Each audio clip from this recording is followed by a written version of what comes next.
strength to follow your commands could never come from me.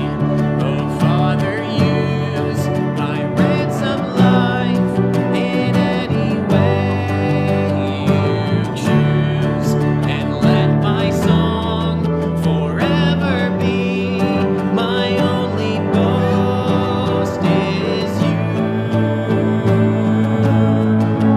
Hallelujah, all I have is Christ. Hallelujah, Jesus is my life. Hallelujah. Okay, and then there, let's go a cappella after the repeat. So, do you want to hold the G? The G is better to hold, right?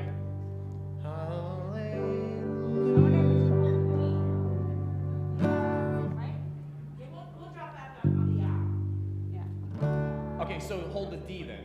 Let the D ring. Okay. So,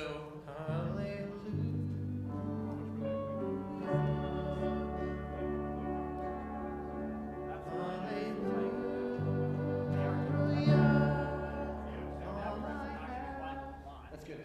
Perfect. That's all we do, drop on the D. All right, that sounds great, guys. I love it.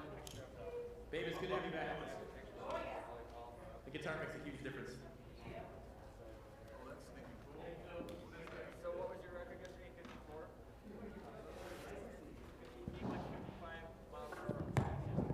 Oh, really?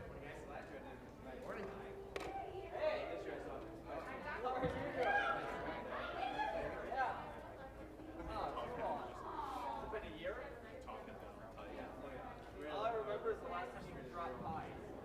That's all I remember.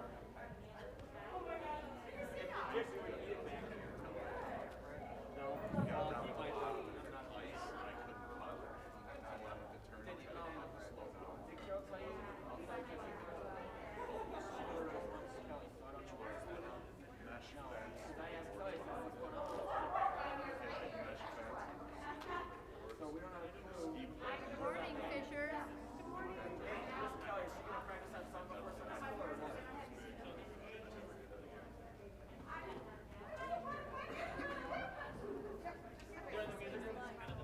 Might. I don't even. Okay. Caleb, find out. Okay, let me know.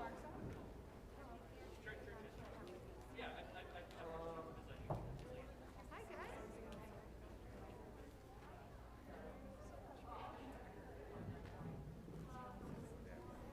Hey, Mom. How's it going? It's going okay. How's it going with you? I thought I'd hear from you guys last night. Well, It went well. oh, okay. They were over the swing. Aside from taking a lot of flack from the ski hill. And Jim's car. It's like if there's a prejudice on the ski hill.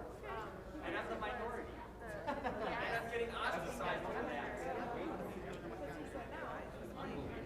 You know, you wouldn't have that problem if you're making a snowboard. That could, a lot of times that is what it is. Might have been.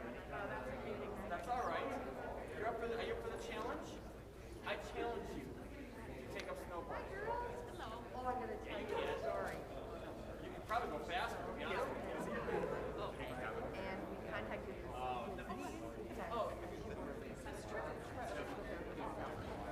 All right. All right, well, I'm looking tomorrow, so I guess that's, contacted her and she said, oh, you want to do it that way? You want me to flip around your laptop? Is this your usual?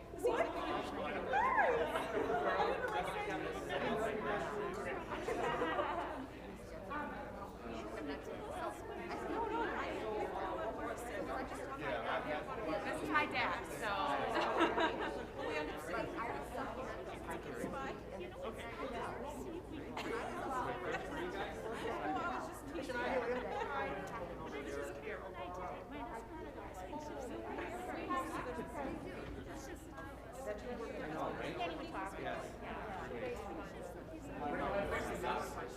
Say again? Fix the mouse, please.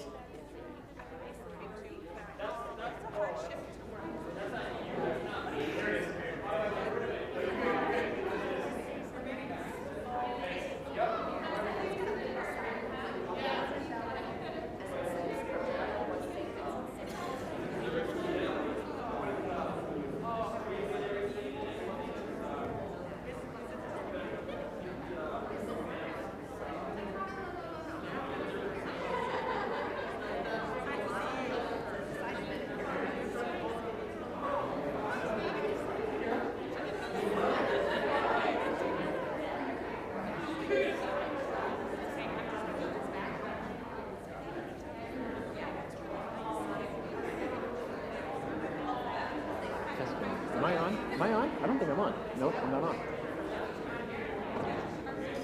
Morning there.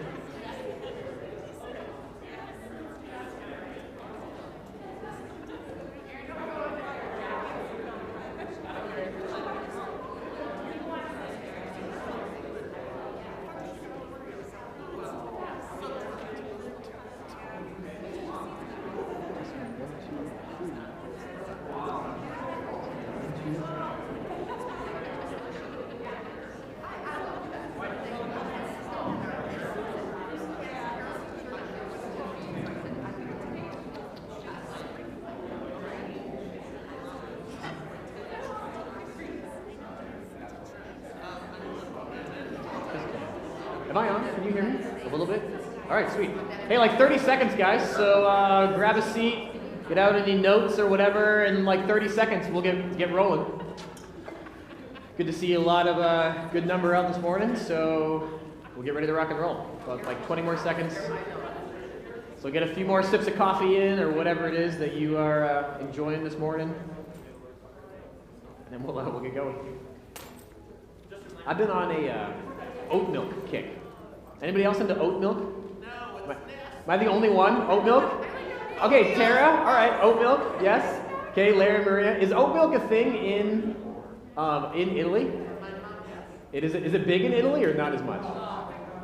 No, but a thing still. Okay, good. Well, Larry and Maria, good to have you guys here with us. Good to have you guys here. Excellent. Good. Very nice. Well, oat milk I think is delicious. Super creamy. So that's what I'm enjoying today, a little oat milk latte. It's quite delicious. So if you haven't tried it yet, next time you're at... So, Abby, what are you laughing at? Yeah. Well, coffee. I mean, it's a very good morning. My latte came out delicious. You guys like my pants this morning? They're actually the ones that I first put on today. So we're doing well. Yeah, Asa decided to cooperate today, but it's been super great. My father-in-law is here with us, so Megan's dad, so he's been super helpful, helping take care of Asa this weekend, so that's been great. So we're thankful for that. All right, let's dive in. Let's pray, ask for God's help, and thank Him for this time, and then let's rock and roll. Father, we do thank you for this time. Thank you for this gift of being able to take 45 minutes or so and continue to look at how you have worked throughout history. So would you stir up our minds and our hearts that we may fall more in love with Jesus as a result of our time together, we ask. In Jesus' name, amen. Okay, so here we go. As you can see on there, the church and the Middle Ages is how we are rolling. So let's do a quick review of last time. So last week, we did like a 30,000-foot overview of the spread of Christianity. So we've been kind of like very boots on the ground, looking at where things are at. What we wanted to do is after the time of Augustine, second most influential person, we just wanted to see, okay, let's just get a big view of where it spread up into Western Europe, Northern Europe, kind of out east a little bit, and then we looked at some of those. We also looked at the Great Schism of 1054. Somebody tell me what significance happened in 1054 that we call the Great Schism. Carrie, do you remember what we talked about? Okay, yep, so you for 1,000 years, you had at least supposedly one united church, and then at the Great Schism of 1054, you had the West and the East both excommunicate each other, resulting in which two denominations that we still have today? The West as... No, the West. Roman, okay, so Roman Catholicism comes from the West, and then everything East becomes known as the Eastern Orthodox, okay, which are still around to this day, and then the divide is still around. Now, during that big spread, there was one other big thing that was rising up during the 6, 7, 800s, which was what? What did we look at from last week? Islam, okay? So Islam begins to rise up 6, 7, 800s, and so this was the map that we looked at. So remember, like the first couple hundred years, that map is where kind of the hot spot of Christianity was. And then with the rise of Islam, you have Islam taking over these areas. The Christian nations kind of to the near Russia were too strong for them to conquer, and then as well over, that's why they never got farther up. And to this day, that's still a very Islamic-dominated area in Windell. So that was like the very big 30,000-foot overview. But as we get going, before we kind of pivot into the next section, I just want to we're like halfway through this class, so we have about... Yeah, we're halfway through. So before we get going, are there any so far, like questions, clarifications, contemplations, considerations, confusions?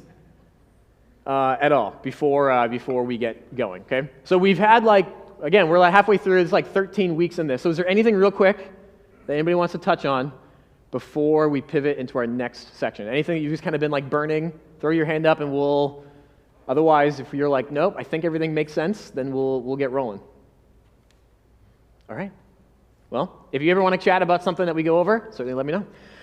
Okay, well, let's get going then. So as you saw on there, we're going to talk a little bit about the Middle Ages. Now, most of us, when we think about the Middle Ages, we probably don't really know a whole lot. There's a few things going on, and we just kind of skim over it until we get to maybe Martin Luther and some of those guys. We have Augustine, we have those guys, and then we have Martin Luther and some of those people, but we don't often think about what's going on during this time. And there's a lot that we could cover, because this covers 1,000 years of church history. So there's no way that we're going to cover 1,000 years of church history in 40 minutes. But what I want to do is at least touch down and kind of get a few. So rather than the 30,000 foot level, we'll be more at the 5,000 foot level. Not quite on the ground, but around there. So here's what we're looking at roughly. So 476 to 1050 is kind of what historians would call the early Middle Ages. Now, why 476? What big events triggers kind of a pivot into the early Middle Ages? Rome fell. So the fall of the Roman Empire in the West kind of triggers a new... Now, it's not like everybody in Rome woke up on January 1st, 476, and was oh, here we are. The early Middle Ages are upon us. Okay, obviously that's not how history works, but when you look back on it, you can see some differences. Fall of the Western Roman Empire. Okay, 1050 to 300, 1300, kind of the high Middle Ages. So this is really where a lot of the Middle Ages, the universities, scholasticism we'll look at, were really at its peak. And then 13 to 1500, you have late Middle Ages, right around the dawn of the Reformation. Okay, so just roughly, that's kind of about what we're looking at. So 1,000 years of church history. And so it's good for us, there's a lot to study, and there's certainly things that we would look back on and maybe disagree with, but realizing 1,000 years is a long time. And so looking to see how was Jesus fulfilling his promise to build his church during those 1,000 years. So let's just look at a few of them. Okay, one big thing I mentioned this briefly about where the excommunication happened between the East and the West, and that is when in the Hagia Sophia. So anybody familiar? You've heard of the Hagia Sophia? Okay, a few of you have heard of it. So the Hagia Sophia is, somebody tell me, what is the Hagia Sophia? Anybody know? Tell me what it is. Yeah, Aaron? In where? It's in Istanbul. Okay, good. Yep. So Constantine, when he moved the Roman capital to Constantinople, he had a big church built, and to this day, it's still one of just the architectural marvels of the world. It's incredible. The fact that this was built in the 300s, 400s is absolutely incredible. So for a long time, this was a church, and then when the Turks conquered Constantinople, they brought Islam with them, and so it turned into a mosque, kind of a museum and then mosque kind of stuff. But I just want to throw some pictures because this is a pretty... So this is where the schism, when they threw down, we are excommunicating you. So here are just some pictures of it. That was built in the 4th and 5th century. You couldn't go down to Sunbelt and rent equipment to build this stuff, but pretty incredible. So just a significant piece of architecture in church history. So at least wanted to kind of expose us to that. So if you're ever in Istanbul, check it out. All right, let's kind of touch on a few things. Number one, let's look at worship in the Middle Ages. So what did relatively worship look like during kind of that 1,000-year period? So if you look at if you read Augustine and his writings, so you still see a lot of preaching is still kind of the central act. So a lot of preaching would still be the big deal. But during the Middle Ages, you see a shift where communion, the Lord's Supper, the bread and the cup becomes the center of the worship service. So even for us today as Baptists, so we would look at preaching, and that's a part of the Reformation of getting back to preaching we would view as kind of the height of the worship service. But during the Middle Ages, the bread and the cup is pivoted into becoming that is the central act of kind of the worship. So we have little worship orders, right? Okay, here's the flow of service. And if you look at a worship service order in the Middle Ages, it builds up, there'll be a little sermon or some scripture reading, but it really builds up to the bread and the cup. So interesting that is where things begin to happen. But there are some changes in how it's done during the Middle Ages as well. So for a long time, it was, as the early church did, it was practiced every Sunday. But then what began to happen was, just kind of with a lot of mysticism that would rise up and kind of a heightening, lofty view of religion during this time, is the bread and the cup began to really kind of grow in kind of awe and magnificence. And so what happened, one big change was only the pastors or the clergy would take communion. So it started where it would be like, it would just be them, but 3 times a year, kind of the lay people would take communion. So usually Sunday, Easter, Christmas, and then at Pentecost. The rest of the church would take it. But the rest of the Sundays, the people sitting in the pews would just watch. They'd be watching the pastors and the clergy take the Lord's Supper and observe that. And then it eventually got drifted down to once a year. One Sunday a year, people in the church would actually take the Lord's Supper, even though every Sunday, the clergy or the pastors, however you want to call it, were taking the Lord's Supper every single Sunday. And a lot of that is trying to get into, for us that seems so weird, but you got to get into the headspace of someone who would just kind of view this as such like, it's so big and lofty and awe-inspiring that there was actually kind of a drift of like, I don't know if I'm not worthy, I can't touch some of this. And again, we would look back and say, well, maybe there was some theology understanding that needed to happen. But realizing like this begins to happen. So 3 times a year, then once a year for church members. So this is a big change as you kind of watch how worship has happened. Okay, another big change. The West is done entirely in Latin. So if you lived on the West, you come to church and everything is done in Latin. So if you speak Latin, sweet. If you don't speak Latin, well, bummer. But the West is done completely in Latin. The East was still using Greek, so that would be, they were still speaking Greek, which kind of helped that divide. So if you speak Greek in the East, that's how church is being done, Latin in the West. Okay, so some features of on the East. So you look at that line that we looked at, here are just kind of some features. In the East, there's no pews, okay, there's no pulpits, and there's also no instruments as well as the West.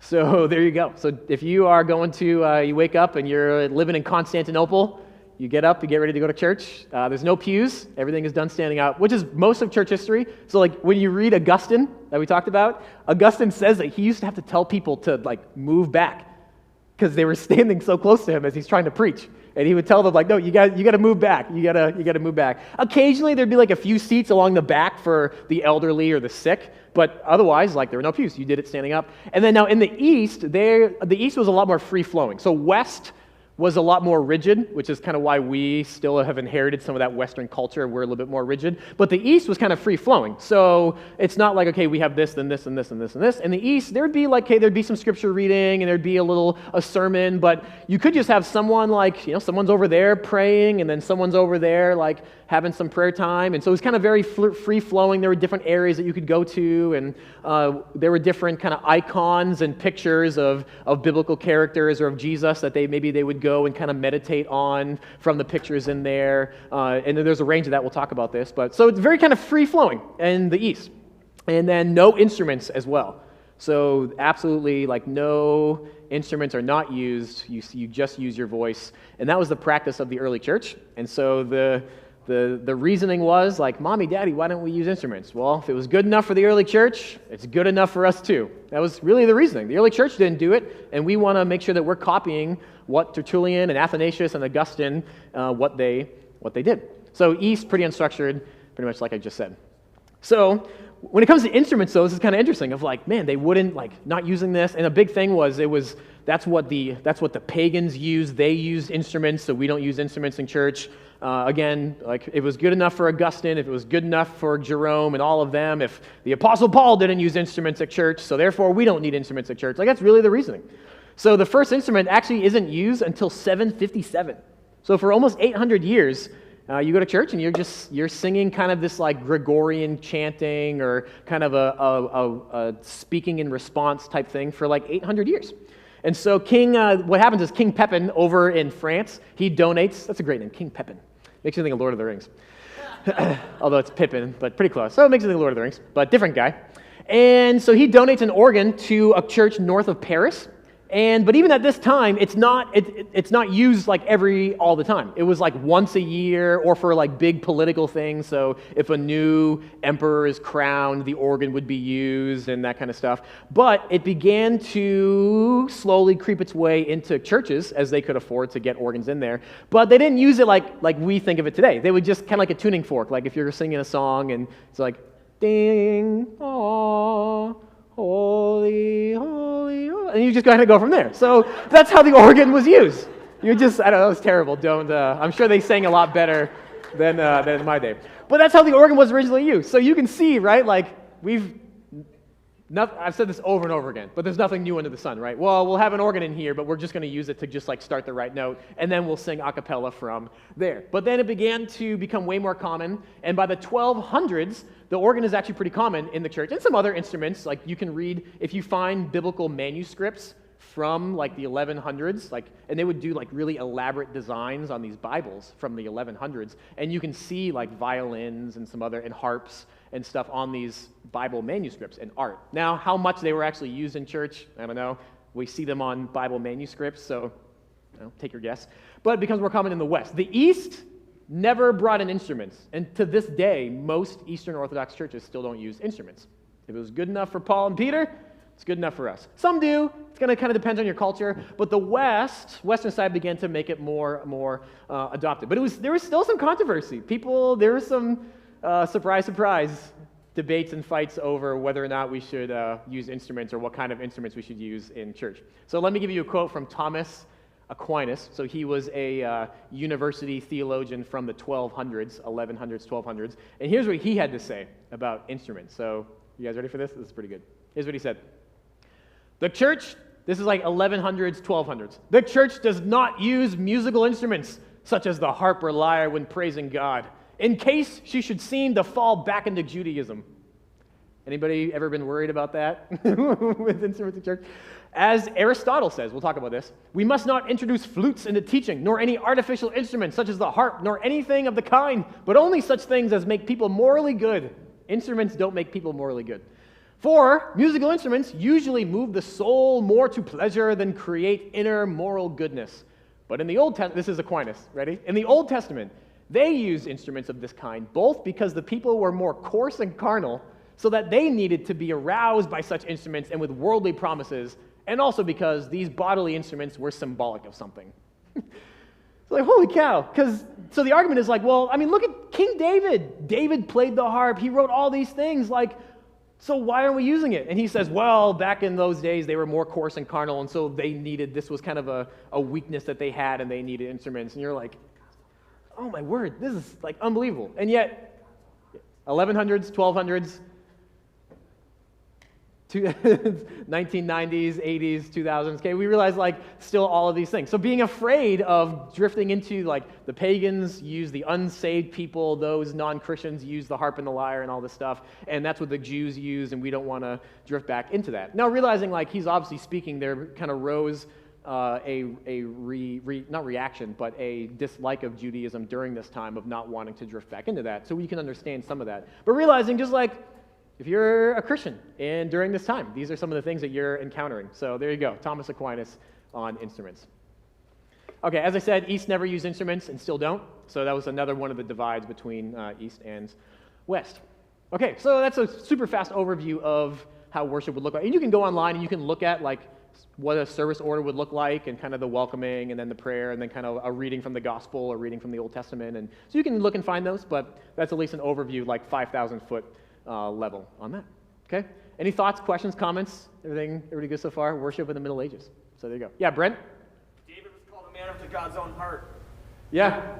I'm sure Aquinas, I would have to read more on Aquinas, but I'm sure he had a response to that. But it's just interesting to look back on how people thought almost 1,000 years ago, and kind of their arguments and reasons for that. So, because I mean, I would agree with that. Mary? I think his comments, there's really nothing, I mean, the thing that really strikes me as you go through this, there's really nothing new under the sun. We have those same arguments today, whether because we have all the division even in our group here about what type of music we play here and what sounds more carnal to our ears. So it's not really, I mean, that's kind of what he was trying to say to us, right? And Yeah. I know churches today still, there's still even within, just, you know, in America, there's still churches that don't have those musical instruments for the reason that they don't want to have versions from worship, you know? So Yeah. Yeah, exactly. Yeah, and it's not like he's, and like obviously at the heart, and like this whole thing, and obviously this is like a giant door of opening that we're like not going to go down right now. But realizing, like understanding, like the heart is there. Like Aquinas wants to worship God and please God in what he does, and they're coming up with their arguments and reasons, and so like we understand that, and then also we're like trying to look back to, well, what then is going to be like what do we stand and really fight for and die for versus things that we just have, hey, here's why we do it, and if other churches decide differently, like we can still have fellowship and unity and some of those things. But it is fun to look back and be like, okay, like there's nothing new under the sun. Like we have a long history of Christians, which we're thankful for because we can look back and realize like how have they thought through these issues, and we don't have to reinvent the wheel when we go through some of these. Okay, yes. I thought it was interesting that he quoted a secular philosopher. Yes. To prove his point. He wasn't quoting a Christian to back his point up. He was quoting Interesting. a secular philosopher. So, yes. So why does Aquinas quote Aristotle like it's just like the cool thing to do? We'll actually talk about that. So let's get rolling because I want to talk about that because it'll make sense why he would quote Aristotle. I'm glad you brought that up because that flows perfectly into what we're going to get to. Okay, let's cover through this. So let's look at some controversies. There's so many that we could obviously talk about, worship kind of being one of them, but let's just look at one real quick. The iconoclastic controversy. Big fancy word. Has anybody heard of the iconoclastic controversy? Raise your hand. You know the iconoclastic controversy? Okay, maybe a few of us. All right, so what in the world is iconoclastic? I think I'd need to get like iconoclastic surgery done on my elbow or something to get it fixed. Sounds like a surgery procedure. It's not a surgery procedure. So let's break it down. So icon means like image, picture, that kind of thing. And then classic refers to disliking or destroying. So here's what ended up happening. So in the 700s and 800s, in the East, so again, once during this time you get to kind of divide between East and West because they had different controversies. So in the West, statues, pictures of Jesus, Mary, Bible characters, Daniel, Joseph, whatever, are all over the place. You got like 3D statues, two-dimensional flat paintings, and they're cool with that. Well, in the East, a few of them were like, I don't know how I feel about like a picture of Jesus like hanging on our church wall. I don't know how I feel about like a statue of Jesus or a statue of Daniel in the lion's den or whatever. So there arose a big debate whether or not how many icons, pictures, whatever, you should have in church. This is a major, major debate. So what you have then is you have two different people. Some people in the East say, well, two-dimensional icons are fine. Okay, if it's just like a painting of Jesus or the apostles or whatever, those are fine. But then they would say, well, but three-dimensional icons, like an actual statue, well, that's way too close to like actually making an idol, so that's not okay. But in the West, they were like, no, statues, 3D, 4D, 5D, 6D, whatever, 4K, you get it all in there. Like, that's great. You kind of put whatever you want in there. But in the East, there was a lot more debate on whether or not, because some would say, like, the Bible says, don't make any idols for yourself. And so paintings of Jesus, paintings of Daniel or Adam and Eve, like, that is idolatry. You're making an idol. And then some would say, no, it's just like, you look at something like it's a picture to kind of remind you of the biblical stories or whatever. And so this debate like raged on and on throughout the 700s and 800s. So there were two groups. You had the iconophiles, which said icons are good. So icon, and then phileo is Greek for love, like brotherly love. So Philadelphia, brotherly love. Okay. So iconophile, like we like icons. Good. Yeah, get pictures of everybody up there. Okay, all like Augustine, get them all up there. And then you had the iconoclast. So class is like destroy, hate, destruction, and then icons are bad. So these are two groups. So some would say like, no, you can't have it. Some say you can have it. So we have a cross up there. Some would probably not really like that, but I don't think we have many other, I don't know. But so there you go. That's some of the aspect of what's going on. So here's what happens. Here's when it really starts to take off. Well, in the year 726, Emperor Leo III, he's in the East. Now Leo III, he's an iconoclast, meaning images are bad. So what he does is he tries to exercise his imperial authority over the church. Well, outside of the Hagia Sophia in Constantinople, there is a beautiful golden statue of Jesus outside the church. And he says, no can do. So he sends his army to tear down the statue. There's still nothing new under the sun, is there? People tearing down statues because they don't like them. So this happens in 726. So like these soldiers like are tearing down this golden statue of Jesus. Now, if you have this group that really loves their images and icons, like they're obviously, if you are watching the government step into your church and tear down a statue, how are you going to feel happy face, sad face if you're watching the government step in to tear down one of your statues? Okay. Total sad face. You're not going to like that. Well, so much so that a mob of zealous, passionate, fervent women like take kitchen tools and mops and brooms and start like killing soldiers. Wow. It's like Tangled, right? Like with the cast iron pan. It's like just starting attacking these army soldiers and like killing them for destroying this. Now, obviously, the emperor doesn't like that so much, so he orders their execution. Now, this just like blows up of debating like whether or not you have this is okay, whether it's not. Now the emperor is getting his hands in the church. We don't really like that. So this just explodes into this whole big thing. All right, and then there's another guy named Stephen, and he's for icons. He's like, yeah, icons are good. And he's a pastor in the area. Well, the emperor doesn't like that, so he sends Stephen to jail. Well, here's the problem, though, is a lot of people who were for icons were also sent to jail. So here you have a pastor who's like a really good pastor, and he's in prison with all these fellow iconophiles. So if you're a pastor and you have like all these fellow iconophiles in jail with you, what might you start doing? Yeah, let's start our own little church in the jail. And he does, which ticks the emperor off because he's like, here's Stephen like leading these people in worship and singing and Bible reading and preaching sermons in the jail. He's like, well, that's not good. So he sentences him to death.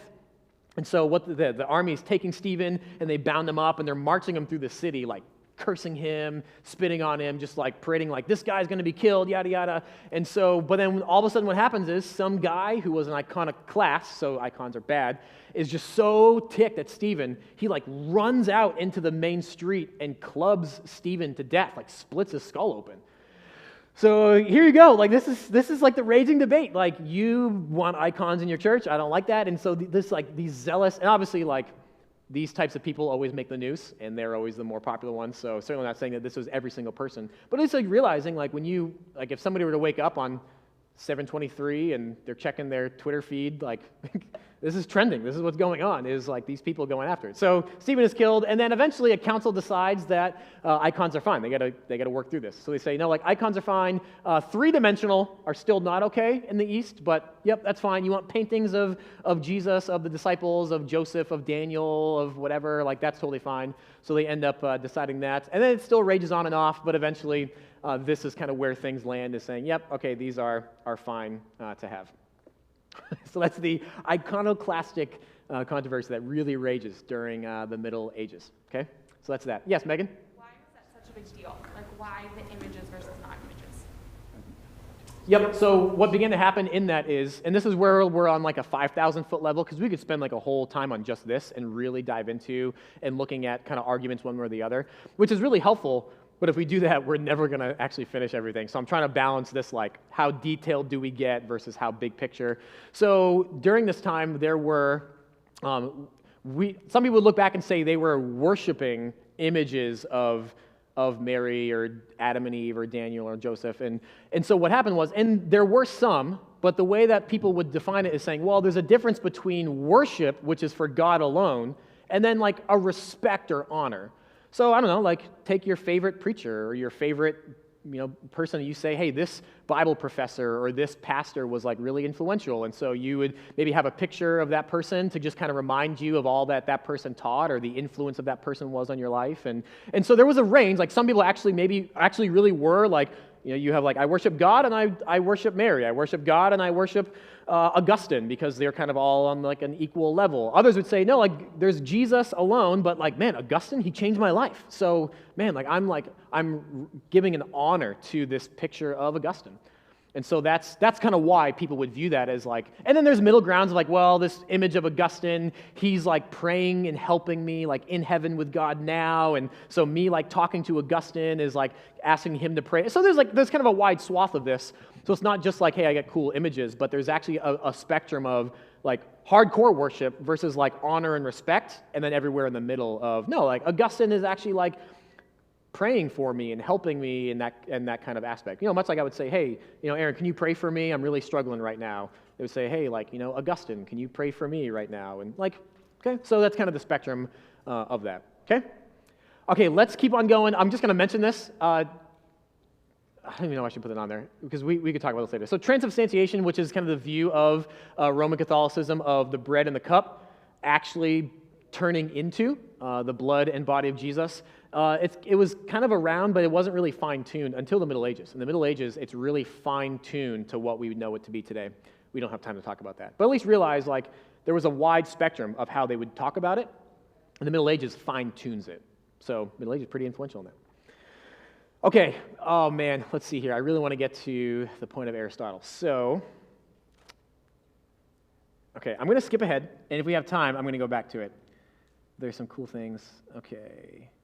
Oh man, I'm going to skip so much. That's okay. All right, here we go. We're going to jump right to universities. That way we'll have to, okay, so if we'll have time, we're going to jump around. But if we have time, we'll go back to it. So one other thing, there were like 2 more that we'll have to skip. But universities in the Middle Ages. Now, most of us are pretty, we're colleges, universities, we're pretty familiar with this. But the rise of the university, as we know it today, really took off during the Middle Ages. Actually, Christians weren't the first ones to really create universities as we know it today. What group of people were the first to create a university as we know it today? Does anybody know? Not the Catholics. Not the philosophers. The philosophers would kind of rise from the university, but they weren't the first ones to really kind of like be the prototype. The Muslims. Do you know that? One of the oldest universities in the world was founded by Muslims to train and teach in philosophy, math, music, law. And then from that became so influential and worked so well that it began to spread throughout Europe. So the Muslims actually were the first ones to create the university as we know it today, or kind of where it led to today. But it obviously picks up then in the Middle Ages.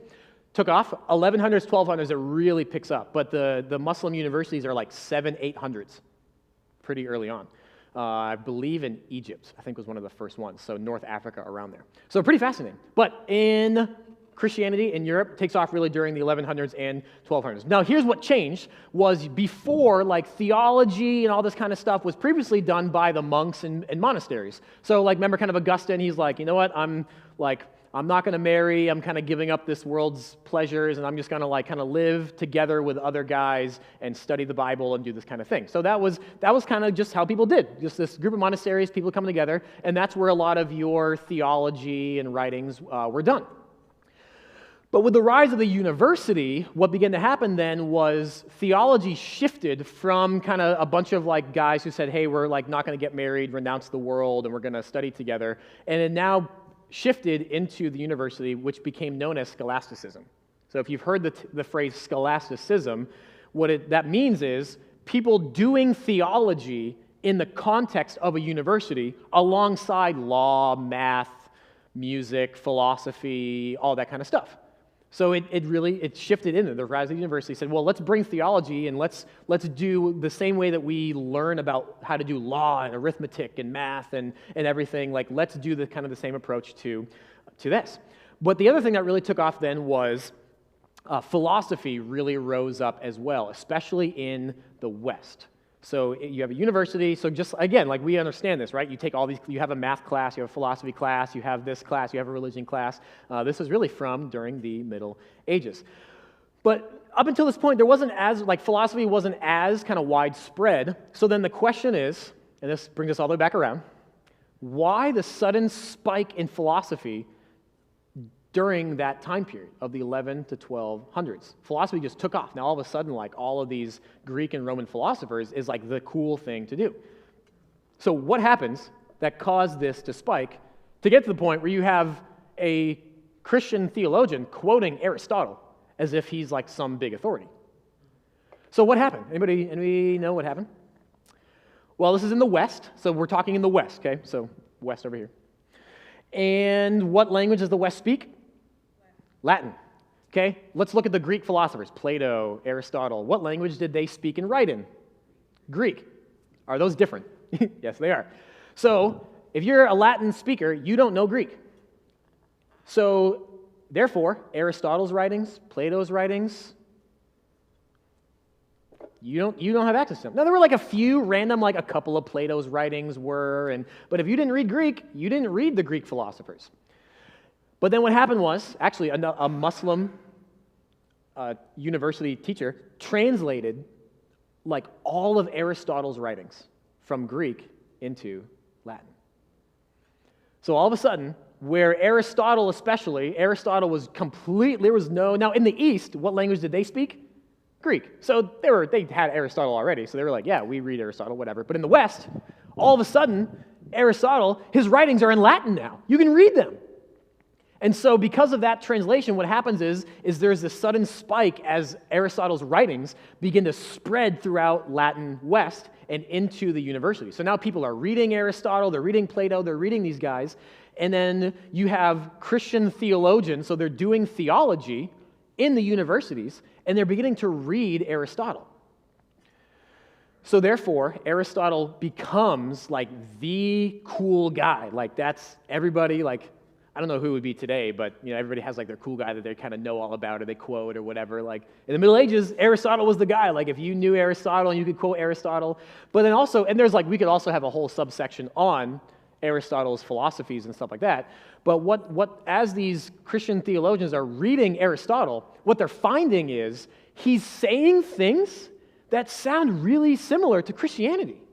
Like he's talking about like where humanity is made for eternity and we have this longing for like a higher being and everything. And they're like, that sounds really familiar. And so as they're reading Aristotle, they're like, man, this guy is like, they almost viewed him as like a John the Baptist, like a forerunner to Christianity. Because like Aristotle got so close to much of a Christian worldview. So therefore, the theologians in the universities, as they're doing this scholasticism and studying and learning, they're like, wow, like Aristotle has a lot of good things to say that really help us understand the Bible and stuff. Now, this obviously, again, as everything does, there were ditches on either side. Some people said, well, we just take all of Aristotle, because there were some things that he taught that were clearly against the Bible. Like one, Aristotle believed that the world had always existed, like it just had kind of always existed. He believed that human souls had always existed, and they just kind of like come into like human flesh being. And there were some other things too that were definitely off from what the Bible would teach. And so some people said, well, we're going with Aristotle because he's cool and we like him and that kind of stuff. So some people actually started doing that. And then other people just said, no, like he's really helpful, but we need to kind of chew the meat and spit out the bones of what Aristotle is helpful for. So therefore, and some people, it got to the point where the church was like, hold on, we need to like check in and make sure that Aristotle's teachings are not like superseding the Bible. Like the Bible is the ultimate authority and Aristotle needs to be submissive to that. And so they tried to like really make sure that things didn't get too out of hand. But he remained super popular. And so therefore, during this time you have Aquinas, the guy that we looked at, and he is during like the 1200s. And so him giving his reasons for why we don't use instruments in church, quote Aristotle. Because that's what everyone's doing. So that question is really helpful because it actually brings us back to then this. So let's look at a few of these. Hold on, before we get into I'll just mention a few kind of famous of these university scholastics is what the title would be called. Does that make sense? Kind of the rise of university, especially Aristotle. Did that make sense? Kind of why Aristotle and why Aquinas would quote Aristotle like that? Everybody good? Any clarifications, comments on that? Okay. And so one other thing I'll mention too is with this, like we may feel like this is so weird. Like why would you like take on Aristotle so much? Well, I'll kind of put it into our day. Here's an example.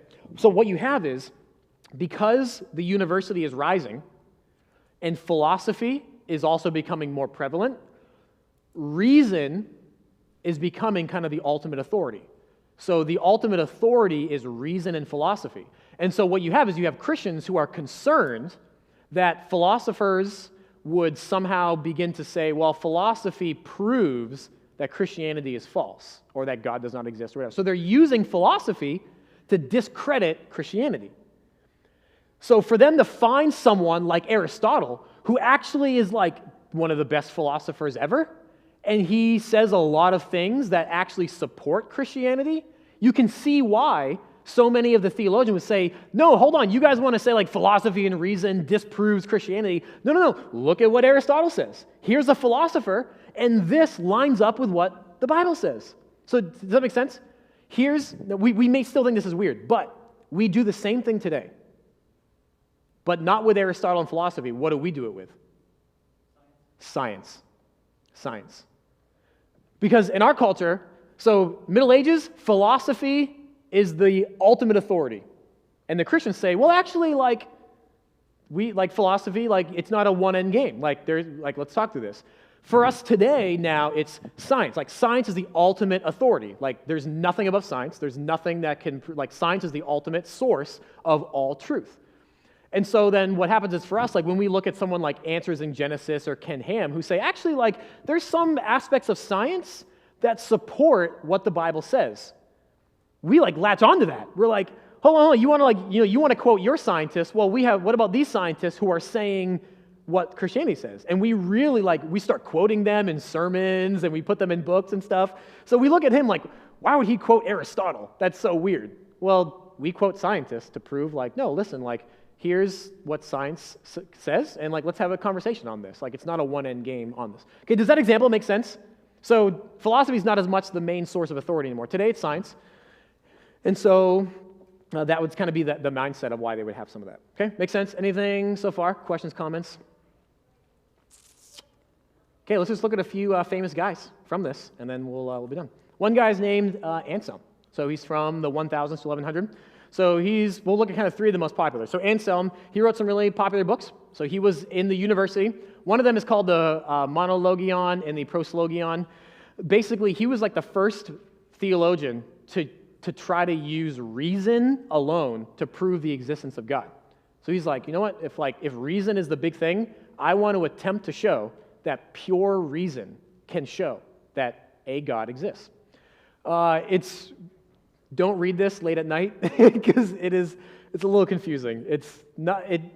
He was pretty influential in his day. It hasn't quite stuck. I think it works, but you read it and you're like, oh man, it's a mind bender. But I think he did some interesting things. So if you want to try to talk through that more, we can. His more famous work is Cor Deus Homo, which is Why God Became Man.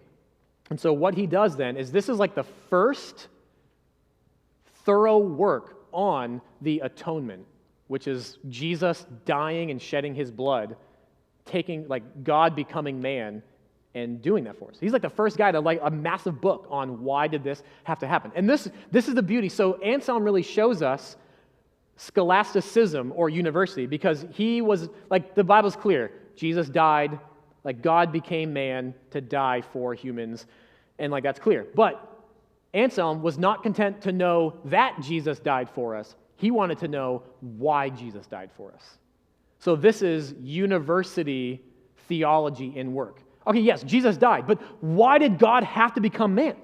Couldn't he have just sent an angel? Couldn't he just have created another Adam out of mud? Couldn't just he have taken the most righteous person on a scale and couldn't he, why did it have to be Jesus? Why did the second person of the Trinity have to take on flesh? Why did that have to happen? And he examines, and it's beautiful. I encourage you to read it. He asks all these questions of no, this is why God is the only one who could satisfy the wrath of God. And he gives this thorough explanation for why the atonement, why God became man, and why that had to happen. Not just that it happened. We all agree. Yep, you ask a 4-year-old in Sunday school, did Jesus die for your sins? Yes, he did. Okay, well, why did that have to happen? And he really works on that. And he's greatly influenced by Augustine, as most Middle Ages people were. Another guy is named Peter Lombard. It's a great name, Peter Lombard. And he's been called the father of systematic theology. So what he did was he wrote a book called 4 Books of Sentences. And it's basically he takes a disputed topic and then a bunch of responses to it and then his kind of opinion on it a little bit. And so this became the textbook used in the universities. So if you wanted to get your doctorate in theology or something, you would have to write a commentary on this book. So this was kind of the theology textbook because it had all theology and moral stuff, ethics stuff, all of these different things, and it just kind of interacted with them. And so he wrote that, and it became the most popular. But then, as we saw earlier, Thomas Aquinas is probably the most famous in the late 1200s. His story is kind of cool. So he wanted to go to the university as a kid. He's like, I want to go to university, and I want to study theology and everything. His parents did not like that, but he went anyways. And so his parents were so upset that they went and kidnapped him from university. Can you imagine that? You're just at your dorm room, you're there studying like a good little boy, studying your homework, and all of a sudden just boom, the doors come down and your parents come in and kidnap you from school.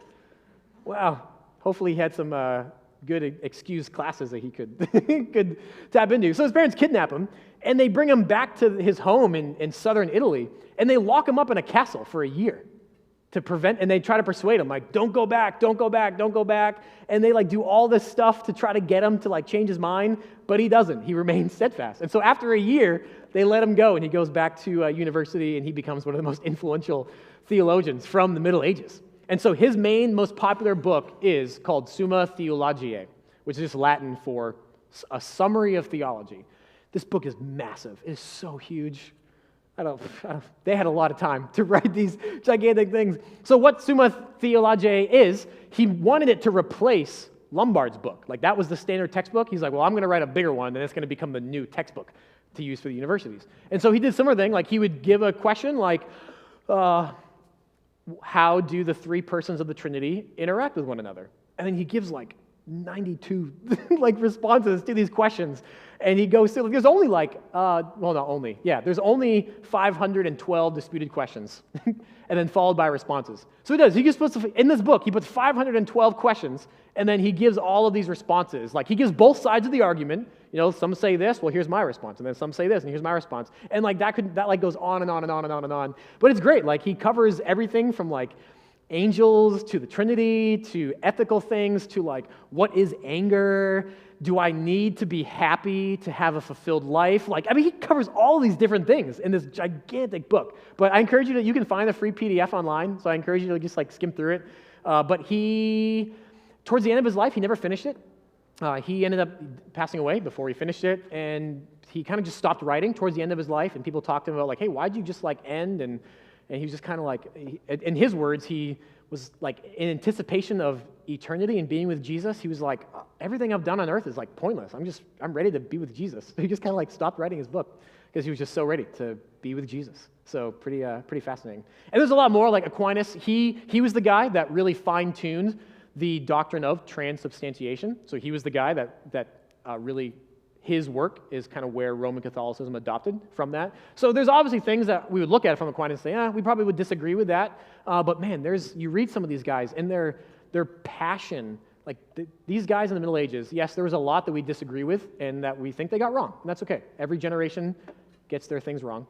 But man, you read these guys and the lofty, magnificent view of God that they have is just incredible.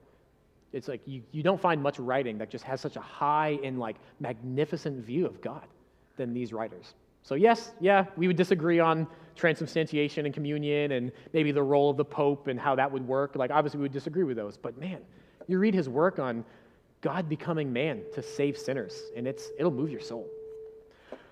Okay, so there you go. That's like a 5,000-foot, maybe to 10,000-foot level overview of the Middle Ages. There's a lot more that we could talk about. If you want to talk about more, let me know. We didn't get to talk about missions and other things like that. But next week, we will be in the Middle Ages again, talking about the Crusades. That's next week. Okay, you're dismissed. We'll see you guys in like 10 minutes. If you have any questions or want to talk or anything, let me know.